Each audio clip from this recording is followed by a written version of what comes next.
Assalamualaikum warahmatullahi wabarakatuh. Nama saya Marni, umur 40 tahun, asal dari Desa Gunung Ketek, Kecamatan Samadua, Kabupaten Aceh Selatan.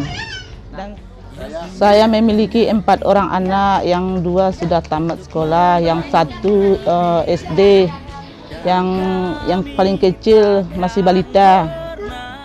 Suami saya sudah meninggal tahun 2015 dan 2017 dapatlah saya bantuan PKH.